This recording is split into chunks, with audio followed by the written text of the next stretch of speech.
Hello friends, welcome to Abhi's Kaimanam. இன்னைக்கு நம்ம சேனல்ல ஒரு தெரக்கல் அவியல்னு சொல்லுவாங்க, தெரக்கல்னு சொல்லுவாங்க. இது தேங்காய் அரைச்சு ஊத்தி வைக்கிறது.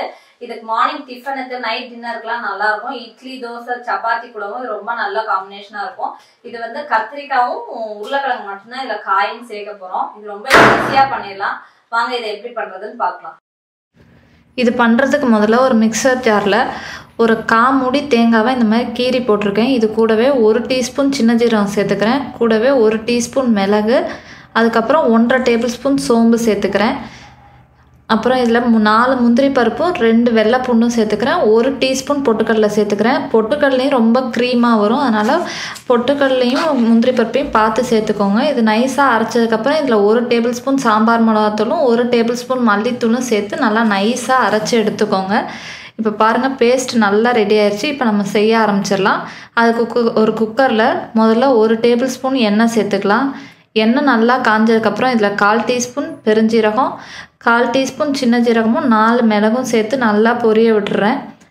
இது நல்லா பொரிஞ்சதுக்கப்புறம் இதில் 1 கொத்து கருவேப்பிலையிலையும் சேர்த்துக்கிறேன். இப்போ இதில் 4 வெள்ளை பூண்டு பல்லும் 20 சின்ன வெங்காயத்தையும் இந்த மாதிரி 2 கட் பண்ணி சேர்த்து நல்லா வதக்கிக்கிறேன்.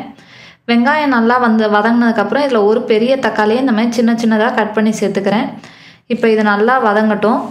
நான் இன்றைக்கி வந்து 4 பெரிய கத்திரிக்காயும் 1 பெரிய உருளைக்கிழங்கும் நறுக்கி சேர்த்துருக்கேன்.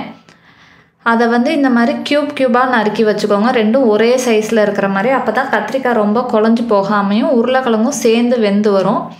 இந்த மாதிரி நறுக்கி தண்ணியில் போட்டு வச்சுருங்க. அப்போ தான் கருக்காமல் இருக்கும். இது வதங்கினதுக்கப்புறம் இதுக்கு தேவையான அளவு உப்பு சேர்த்துடலாம். நான் இன்றைக்கி 1 டேபிள் ஸ்பூன் கல் உப்பு சேர்த்துருக்கேன். இது ஓரளவு வதங்கினதுக்கப்புறம் நம்ம அரைச்சி வச்சுருக்க பேஸ்ட்டை இதோட சேர்த்துடலாம். ரொம்ப பொட்டுக்கடலை சேர்த்துறாதீங்க, அப்புறம் ரொம்ப கொலன்னு வந்துடும். அதனால் 1 டீஸ்பூன் பொட்டுக்கடலே போதும். நம்ம முந்திரி பருப்பும் சேர்த்துருக்கோம். நான் மிக்ஸி அலசின தண்ணியும் சேர்த்துக்கிறேன். இப்போ திரக்கலுக்கு தேவையான அளவு தண்ணி சேர்த்துக்கோங்க. ரொம்ப தண்ணி சேர்த்துற வேண்டாம். இந்த மாதிரி வந்ததுக்கப்புறம் இப்போ குக்கரை மூடி வச்சிடலாம். ஹையில் 1 விசிலும் சிம்மில் 1 விசிலும் இருந்தால் போதும். இப்போ ஸ்டீம் நல்லா போயிடுச்சு. நம்ம ஓப்பன் பண்ணி பார்க்கலாம். பாருங்கள், நல்லா கத்திரிக்காயும் உருளைக்கிழங்கும் வெந்து நல்லா குருமா மாதிரி இருக்குது. உங்களுக்கு ரொம்ப திக்காக இருக்கிற மாதிரி இருந்துச்சுன்னா கொஞ்சமாக தண்ணி சேர்த்து நல்லா கொதிக்க விட்டுக்கோங்க.